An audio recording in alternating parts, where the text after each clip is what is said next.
This is verse 19 of the 5th chapter of the Gospel of Matthew, and the discussion in the Sermon on the Mount that Jesus is providing connected to the Old Testament law. And of course, he's denied that he is in any sense going to destroy the law. He, in fact, comes as the very fulfillment of all that the law had anticipated, that the Old Testament was at every point and every detail pointing ultimately to Christ.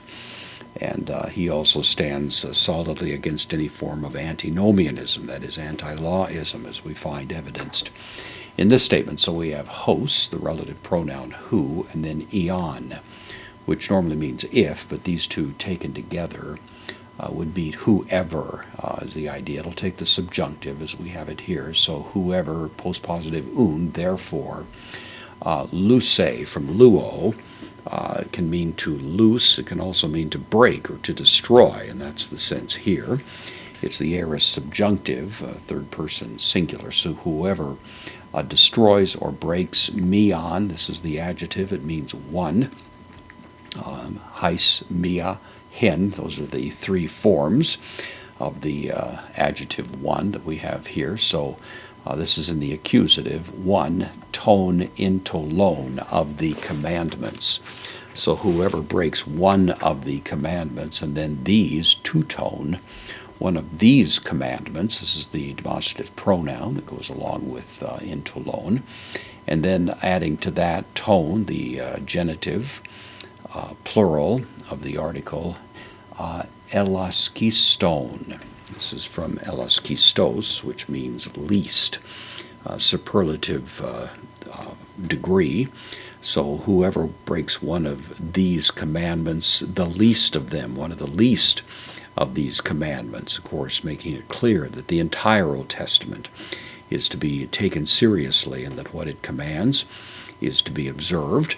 And he adds to that kai didagze. This is also in the subjunctive, so it goes along with the ean up here. Whoever breaks one of these commandments and teaches, thus, hutos, indeclinable adverb, thus teaches. The article, the accusative of this, tous anthropous, and teaches thus the men, teaches people to do so. Jesus says, elakistos, least, basically the same word we have right above it here, least klethesetai, from kaleo to call. This is third person singular, aorist passive indicative. He will be called, least. N preposition takes the dative te basileia, in the kingdom, ton, plural, oranon, in the least in the kingdom of the heavens. Interesting, it doesn't say he'll be kicked out, or prevented from being a member of the kingdom, but it is a rather significant point of noting that there is a sense in which those who are members of the kingdom take very seriously the duty of obedience. And that even applies to the Old Testament law. Of course, we understand that there are express abrogations in the New Testament of certain parts of the Old Testament law. Ideas of clean and unclean foods, for example, are specifically rejected. Other forms are set aside as well. The law regarding animal sacrifices, that sort of thing. This in no way contradicts that. It's simply saying that the fundamental underlying meaning of all the law in the Old Testament must be observed. It may not be observed in precisely the same way that it was under the Old Covenant, but certainly in the New Covenant there's a deep recognition and appreciation for it. So that's the rule, the negative rule. Jesus gives essentially a positive side to it as well. So hos, whoever, de, postpositive, on, but whosoever, poiese, again in the subjunctive, whoever does or makes, in this case does, impliedly the law, kai didagze, and teaches. So kind of a shorthand version of the same thing, hutos, this one, demonstrative pronoun, meges, or megos, the very opposite of elakiston.